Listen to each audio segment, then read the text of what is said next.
spontan ya. Atau dia sudah membuka mata ya, berarti kan ya wis 4 lah, wis kita bisa kira membuka mata spontan ya seperti kalian ya. Bintang buka mata langsung buka. Atau turun ketiga, berarti dengan respon apa terhadap bicara ya. Dia nggak spontan, dia nggak buka nutup sendiri. Bu, Pak, buka matanya. Bu, Pak, buka matanya dengan bicara ya. Spontan ku ya iso dhewe gak dikongkon sok buka nutup ya. Ya, berarti dengan bicara berarti 3. Plus kalau dengan rangsang nyeri. Nah, dengan rangsang nyeri baru buka mata. Ya. Terus yang ketiga tidak ada reaksi. Ya itu udah ya orang pingsan gitu ya. Ya udah. Berarti tinggal satu. Ya, berarti bedanya apa? Spontan, bicara, nyeri, tidak membuka. Yes, apal ya untuk mata ya. Spontan, bicara, nyeri, tidak. Yes, satu. Sekarang kembali ke verbal. Verbal itu ucapan ya. Kalau verbal itu kalau seperti kita ya, seperti kita ini ya seperti Bu Titik ngomong ini dapat menjawab dengan baik ya, kalimat susunan katanya tertata ya, dimana orientasi WO waktu tempat orang tahu ya. Ibu saat ini ada di mana? Ada di rumah sakit UMM. Nah, ya tempat tempat tahu ya. Bu sekarang ini kejadiannya kapan tadi? Kejadiannya tadi siang lah. Pas dibawa ke sini, ini sudah Kak jam berapa? Jam 5 sore lah kurang lebih, kan masih tenang, ini kan sekira-kira jam 4.05 ya. Itu maksudnya orientasinya masih bagus ya. Waktu terus waktu tempat orang. Pada saat kesini tadi diantar sama siapa? Sopir atau sama tukang beca atau sama keluarganya ya. Nah dia kecelakaannya di jalan ya.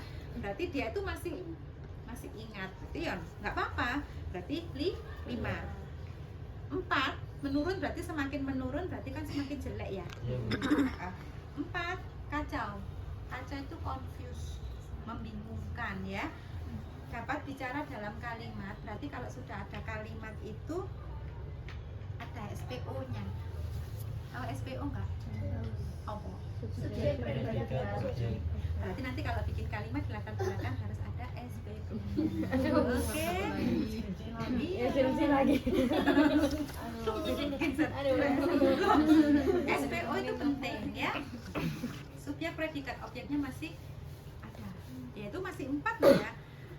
Dapat bicara dalam kalimat itu sudah ada SPO-nya, namun ada disorientasi waktu dan tempat. Ya. Bu Bintang tadi gimana kejadiannya? Aduh, saya tadi kejadiannya di jalan. Jalannya pas rame. Maksudnya masih tersusun kalimat ya. Syukur-syukur SPO-nya lengkap ya.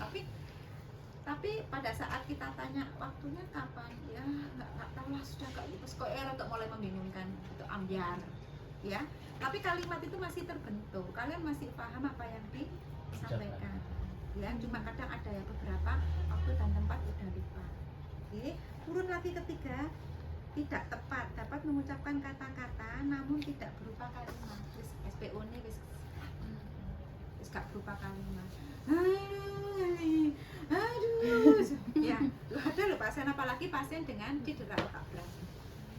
Dia itu mumpat bahasa. Jadi jangan kaget nanti pasien pada saat kalian di ruang ya, surgical, pasien dengan cedera otak, terutama berat. Namanya meso, mengerang-ngerang, makanya butuh di restrain ya nanti ya. Kalian dipisui, diludahi barang. Terus saat ditanya ya. Terus itu berarti berapa? Terus gak bentuk kalimat loh. Ya coba lo ngamuk. Wis ya memang ya seperti itu keadaannya, kacau. Kamu ya coba marah ya. Ya wis berarti kan tidak berupa kalimat ya. Dapat mengucapkan namun tidak berupa kalimat dan tidak tepat. Dia harus mengerang, kamu tanya dia nggak jawab sesuai pertanyaan kamu. Nih, berarti ikuti 3. Ya, dia tidak tepat tapi dapat mengucapkan kata-kata, masih dapat mengucapkan kata-kata tapi nggak nyambung loh ya. Tapi kalau sudah 2 itu mengerang, harus nggak bisa nggak bisa mengucapkan kata-kata. Bisa bedakan ya? Tidak ada jawaban. Pingsan. Ibu. Ini apa kali siji. Lagi ono kata-kata mengerang kok dua. Ya, ada kata-kata tapi nggak bentuk, kata-kata nggak nyambung. Tiga. Terus 4 itu ada kata tapi kacau. Ya, 5 itu wis. Ya. Wis ya. Kata kuncinya apa? Baik ya.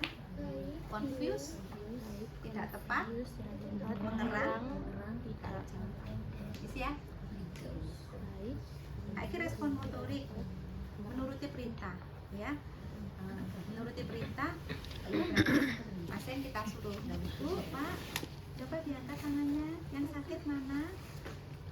Yang sakit sebelah mana? Sama selain di sini di mana lagi? Dia masa bisa menyebutkan lokasi sebelah tangan kanan, sebelah tangan kiri juga ya. Mengetahui lokasi nyeri ya, menuruti perintah ya. Mengetahui lokasi nyeri. Lokasi nyerinya di mana? Mengetahui lokasi nyeri ya, menuruti perintah ya.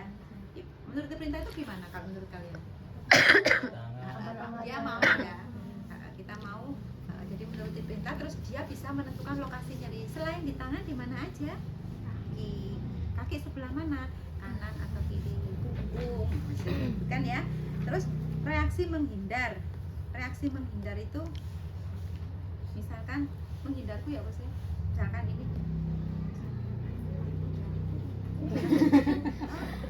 Belum manusia kayak gitu.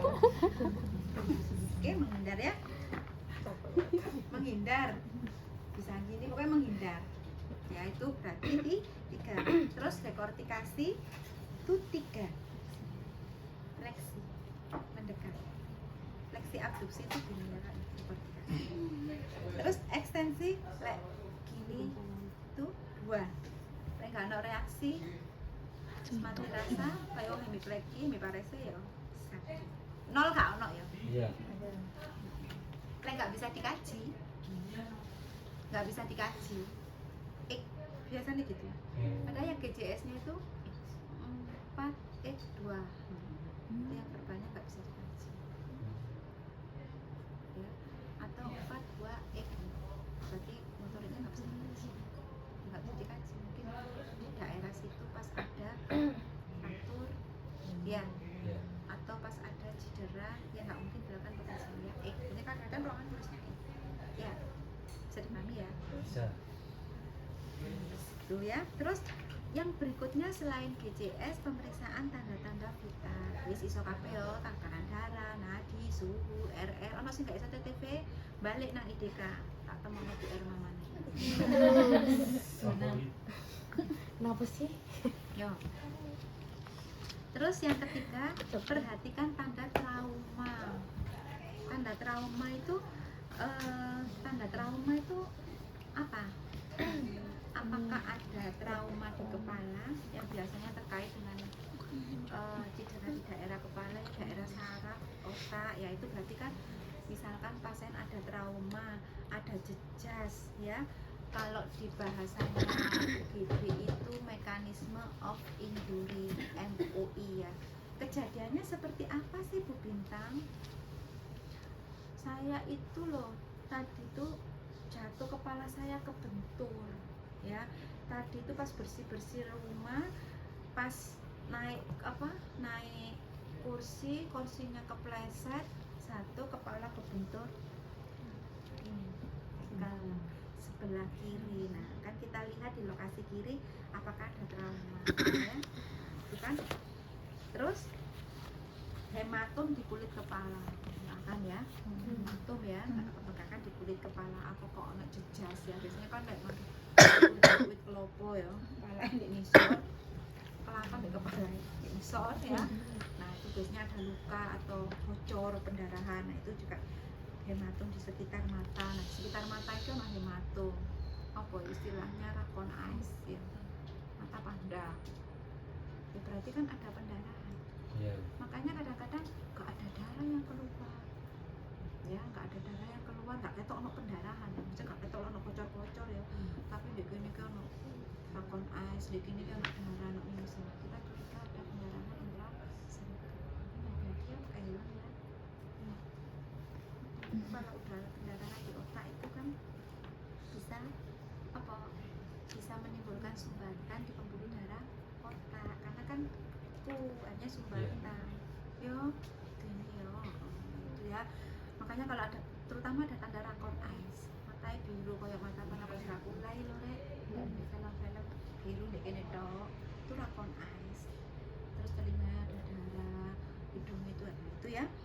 Itu hati-hati pendarahan di telinga dan hidung yang mengindikasikan pendarahan intraservikal. Nah, terus perhatikan keadaan pupil, berarti butuh senter ya. Pupil kan bisa meriksa ya, semakin didekatkan semakin mengecil, ya. Dan apakah sama besar antara kanan dan kiri? Ya, di sini terkait dengan stimulasi saraf. Kamu ini nah, lumayan, mungkin. Yes. Terus perhatikan gerakan bola mata. Gerakan bola mata. Oh, gerakan bola mata ya. Gerakan bola mata di sini fenomena mata boneka doll eye. Tapi di sini kebalik. Jadi kita posisi pasien ini kita putar ya. Kalau pasien kita dongakkan ini matanya, ini bola mata ke belakang. Ke bawah. Kalau ke bawah, mata ke atas. Itu ya. Reaksi positif bila pada pemutaran kepala ke kanan, mata berdeviasi ke kiri. Diputar ke kanan, mata berdeviasi ke kiri. Diputar ke kiri, mata berdeviasi ke kanan. Pasien dongakkan, berdeviasi ke bawah, kita difleksikan. Ya, itu reaksi positif ya. Ya. Oke. Ya. Reaksi negatif bila bola mata tidak bergerak atau gerakannya asimetris, nggak sama, gerakannya nggak bodoh, itu berarti reaksinya negatif. Nah, reaksi positif itu jika gerakannya berlawanan ya. Hal ini dijumpai pada kerusakan motif encefalon. Jika dicurigai ada cedera servikal, cedera tulang belakang, tes ini tidak boleh dilakukan ya, karena nanti malah akan memperberat cederanya. Biasanya kalau ada dicurigai ada cedera servikal, pasien langsung dikasih servikal kan kalau tes bola mata itu apa, fenomena mata boneka itu kan pasien diginikan, padahal pada cedera servikal nggak boleh ya. Makanya kontraindikasi pada cedera servikal nggak boleh ya. Berarti yang diperiksa apa setelah GCS? TTV ya. Terus yang berikutnya pemeriksaan objektif ya, tanda-tanda trauma, tanda-tanda hematom ya, mekanisme kejadiannya gimana, pendarahan ya, itu. Terus terus fenomena mata boneka.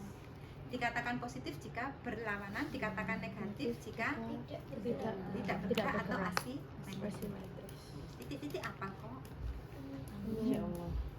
Perhatikan gerakan motorik pasien. Motorik itu berarti menyangkut pergerakan ya. Apakah asimetrik? Asimetrik itu berarti antara kanan dan kiri tidak sama. Bisa jadi pasien tuh datang dengan pelo yang sebelah kiri nggak bisa digerakkan, tapi yang sebelah kanan masih bisa. Biasanya dilihat dari kekuatan otot. Yang sebelah kanan kekuatannya ototnya 111, yang sebelah kiri 555. Berarti kan asimetri. Nah itu berarti ada parasis. Nah, berarti kalian catat di ekstremitas bawah kanan atau ekstremitas bawah kiri yang paresis ya. Gerakan mioklonik dapat dijumpai pada ensefalopati metabolik. Mioklonik itu benar. Ya. Sikap dekortikasi lengan dalam keadaan fleksi dan aduksi. Sikap dekortikasi fleksi dan aduksi. Fleksi aduksi itu kan mendekat ya. Sedangkan tungkai dalam keadaan ekstensi ya, ini gini tungkainya ekstensi ya. Enggak apa-apa, tungkai kayaknya gini, tangannya gini, ya. Terus sikap itu menandakan lesi yang dalam hemisfer atau tepat ada lesi di atas mereka, ya. Sikap deserebrasi, lengan dalam keadaan ekstensi, abduksi dan endorotasi. Berarti apa? Ekstensi, abduksi dan endorotasi. Ini loh, ini. Tak usir. Ya, ekstensi, endorotasi, abduksi. Ya. Dapat dijumpai pada lesi batang otak. Ya. Itu nanti taunya ada lesi-lesi itu berarti kan dari pemeriksaan CT scan. Tapi biasanya dari pemeriksaan fisik itu ditandai tanda-tanda seperti ya. Iya. Ngantuk yo. Enggak, Bu. Seakan aku. Terus sekarang pemeriksaan rangsang selaput otak, Meninger sign, ya. Meninger sign berarti kan di sini ada apa? Meninger sign itu apa sih? Selap Meninger, ya. Ada rangsang selaput otak. Apakah ada iritasi? Tidak. Biasanya ditandai dengan kaku kuduk. Nah, kuduknya kaku. Nah, di sini yang pertama periksa apakah ada tanda kaku kuduk. Nah, kira gak ngomong ki? Kayak gini apa?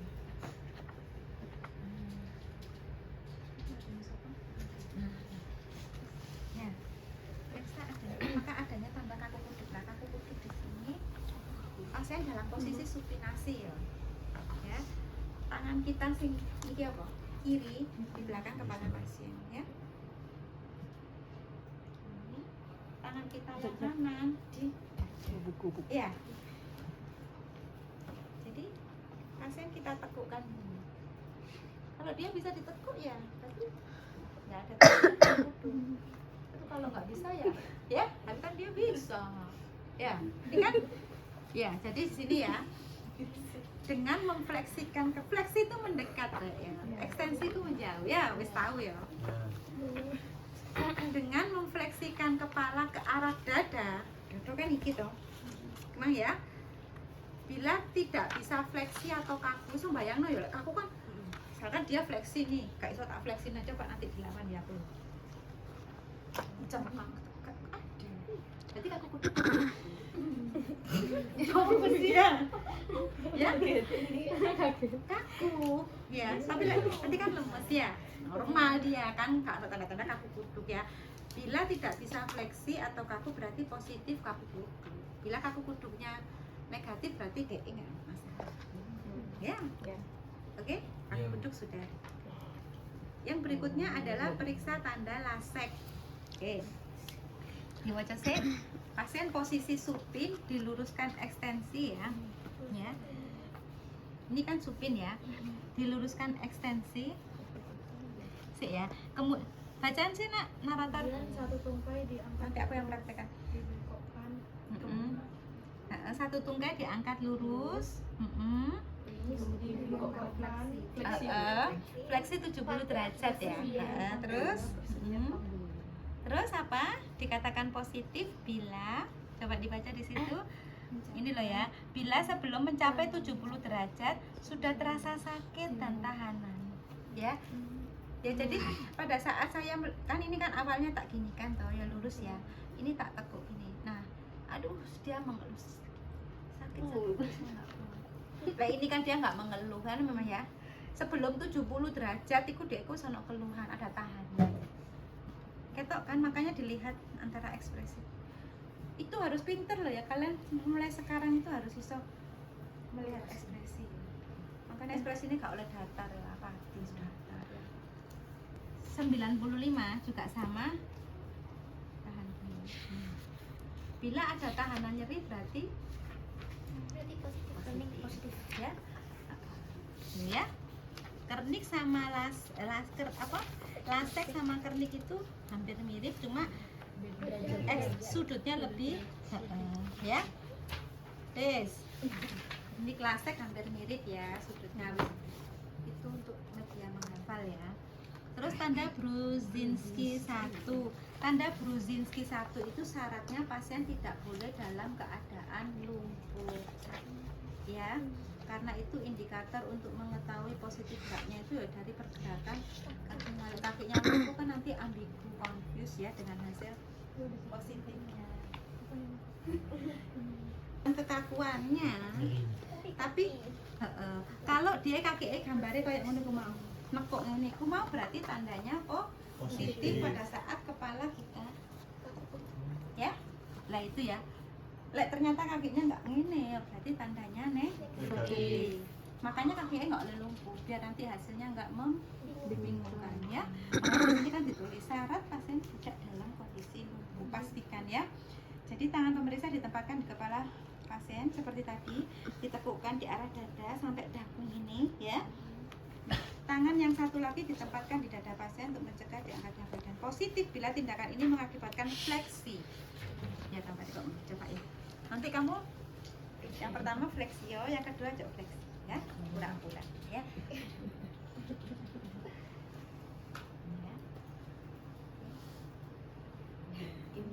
Apa berarti tandanya? Positif. Yang kedua enggak ya? Negatif. Ya, nanti lek ujian ngono ya. Lakukan pemeriksaan Brudzinski 1 dan 2. Nah, kita melakukan apa? Tangan kita di kepala pasien, kita arahkan, fleksikan ke arah dagu, kita observasi kakinya. Jika kakinya fleksi berarti positif, jika kakinya tidak fleksi berarti negatif. Ya lanjut. Enak kan? Oh ya? Oh iya. Sumpah sepeda. Semua tok panggil bunga apa kan? Brudzinski 2. Berarti di sini dikenal dengan Brudzinski kontralateral. Berarti yang dilihat sebelahnya ya. Kontra yang kaki. Yang diobservasi kita melakukan di kaki satu, yang diobservasi kaki sebelahnya ya. Pasien posisi supin, satu tungkai difleksikan pada persendihan panggul. Ya koyok gambar iki ya. Ditekuk kayak pemeriksaan kernik tadi. Ya. Sedang tungkai yang satu lagi berada dalam keadaan ekstensi lurus. Positif bila tungkai yang satu ini ikut terfleksi. Nah, ini ya. Kayak ini nih. Kamu nanti tetap lurus ya. Tapi ternyata kamu ikut fleksi sesatunya berarti positif ya. Sekarang kita yang negatif dulu. Ini negatif. Yang berikutnya positif ya. Oke, kok? Pura-pura banget kelihatan. Kelihatan banget fake-nya. Oke sih sama. Nanti Iya. gampang. Mending kita itu mempraktekkan daripada membaca ya. Syaratnya juga sama, pasien dalam kondisi kakinya tidak lumpuh. Ya. Sudah selesai untuk pemeriksaan menial sign. Dan uut. Uut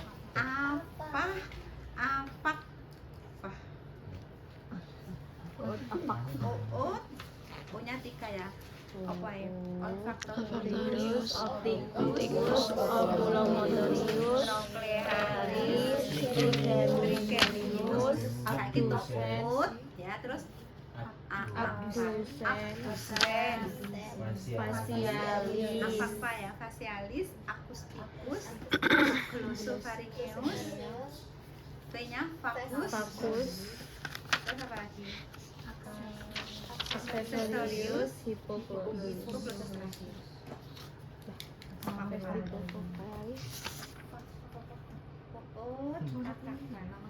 Lek Bu Anis ngajari pakai nyanyi, lek aku nggak iso nyanyi. Makanya terserah kalian yang biasa pakai nyanyi ya silakan.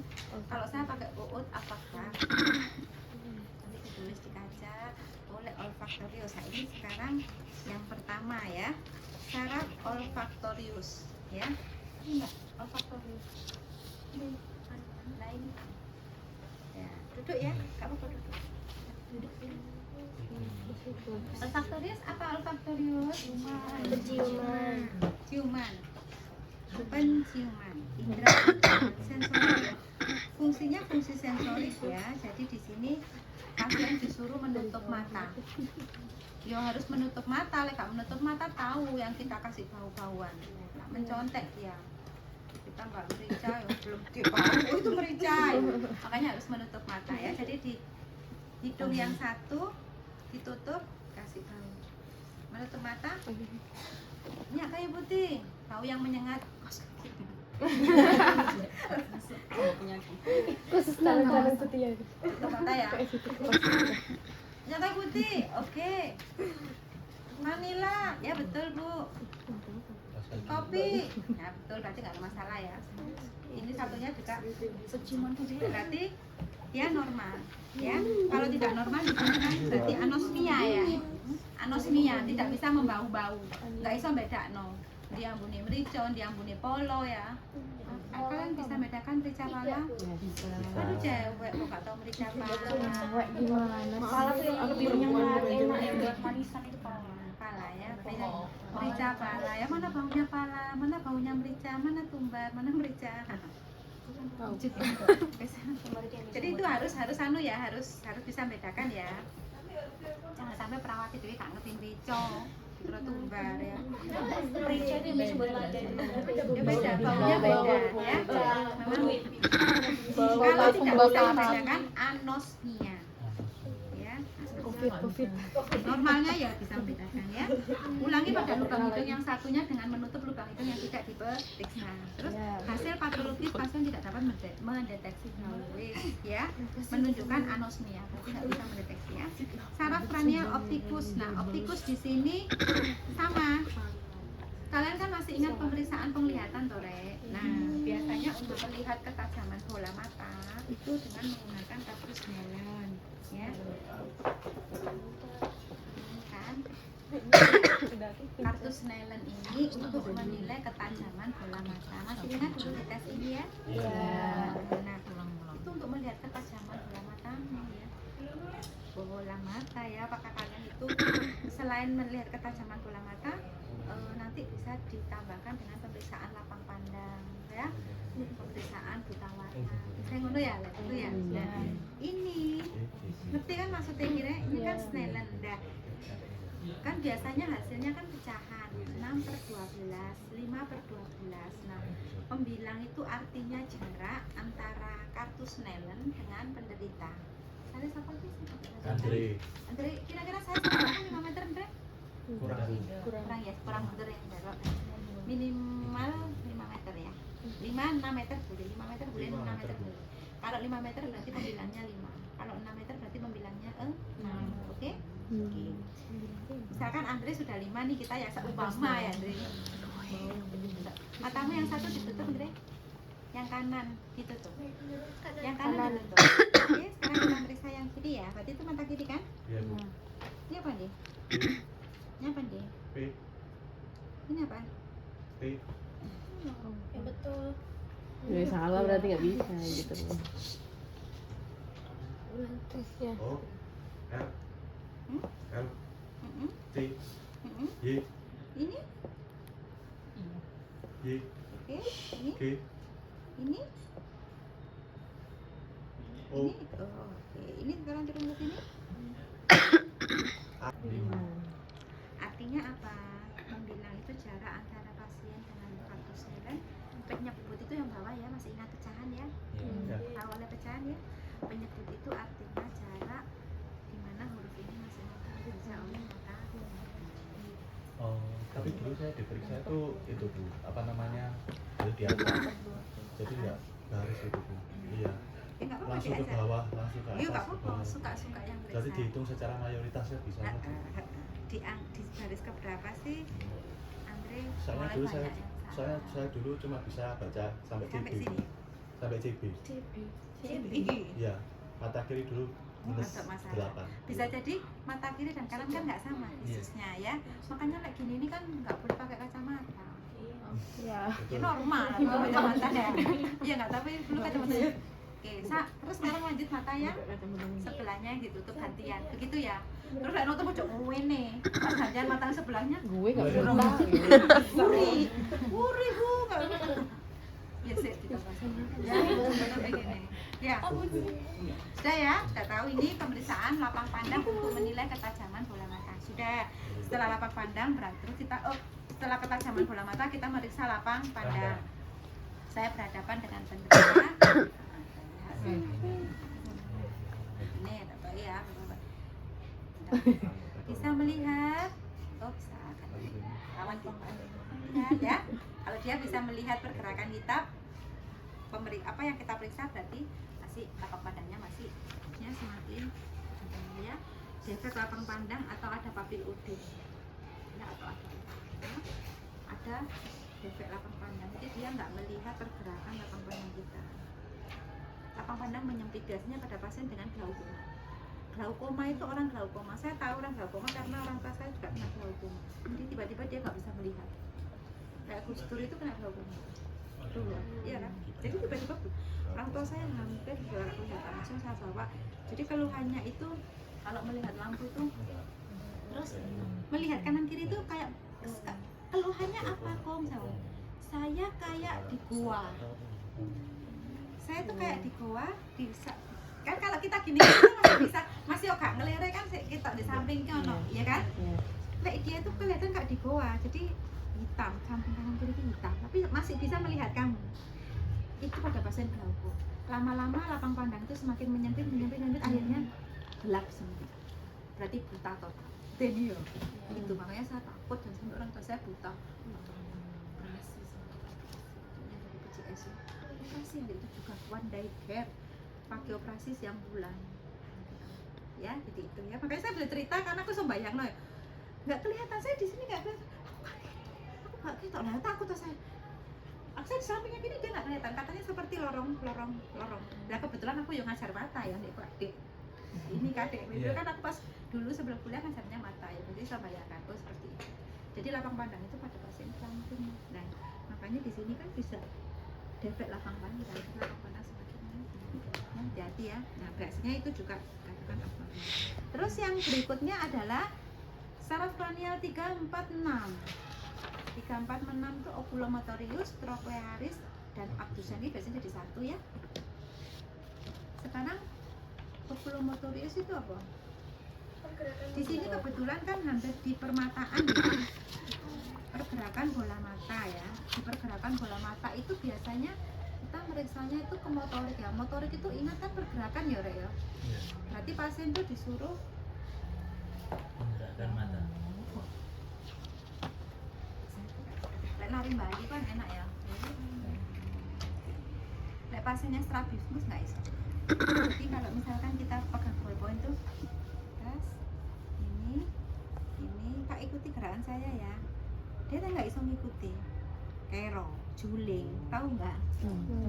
Lek kero lah itu namanya apa? Itu hitam-hitamnya dari sini kan. Jadi dia nggak bisa mengikuti ada kelemahan otot bola mata. Coba sih. Ya, itu saya ya kan huruf H ya.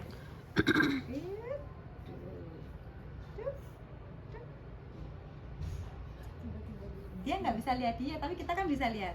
Iya. Ya, bisa kan? Berarti dia nggak strabismus kan? Kok kelihatan deh? Ya, jadi bisa mengikuti. Biasanya nak huruf H ya.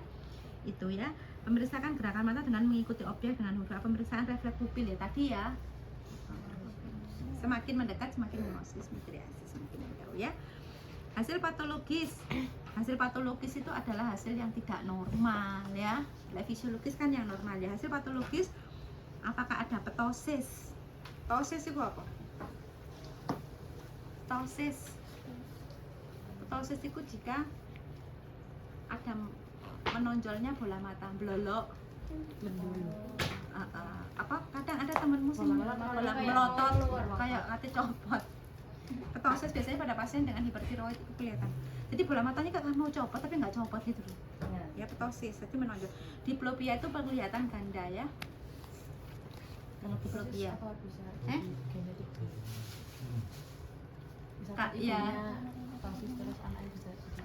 Jadi kalau ya, ini sensorik ya. Sensorik untuk wajah. Jadi di sini biasanya Mbak Sri ono kapas, Mbak Sri kan ono kapas. Oh itu. Di situ ada. Ya, oh sorry. Nah, biasanya untuk trigeminus itu kan pakai kapas ya. Jadi saya merem. Ini sentuhannya di mana? Apa ini? Di pipi ini. Ini. Dahi. Ya. Jidat. Bisa misalnya jok wale ya. Iya. Artinya dia itu masih bisa mendeskripsikan lokasi yang titik sentuh. Jadi jangan sampai ini di mana? Pipi. Enggak apa-apa, semen. Di mana? Hidung.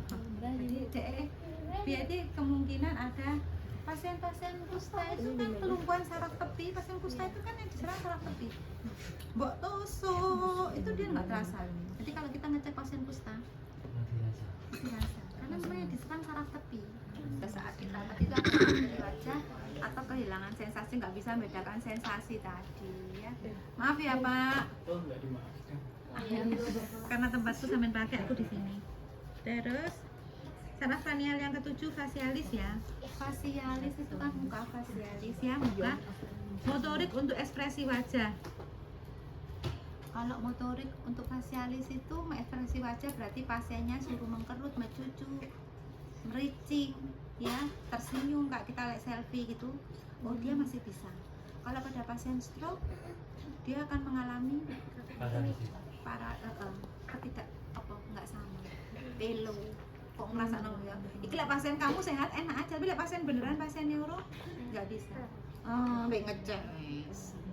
Bercium jari. Berarti katanya untuk berarti untuk nervous fasialis negatif. Karena ini nanti di pengkajian honorer. Tapi di pengkajian itu enak, di format pengkajian itu sudah kita sediakan itunya, tinggal kalian centang ya. Oke. Untuk motoriknya untuk sensoriknya di sini ada rasa. Berarti nanti di lidah itu dikasih manis, asam, asin ya. Bisa bedain ya. Terus hasil patologi jika ada kelemahan otot wajah atau spasi. Ada yang pernah kena spasi? Belum pernah. Apa?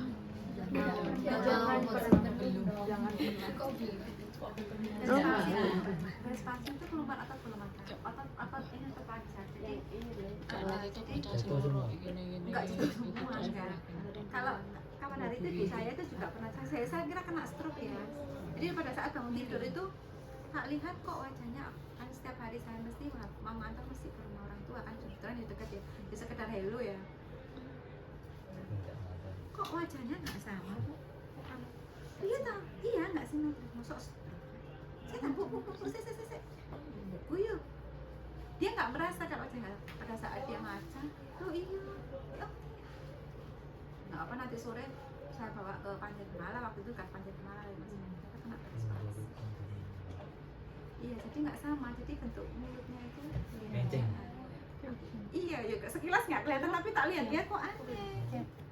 Terus ngunyah nggak terasa tapi saya kira stroke tapi dia masih otot menggerak-gerakannya masih bagus ya tadi akhirnya diterapi karena sering keluar malam. Nah ini untuk pendengaran ya ada 3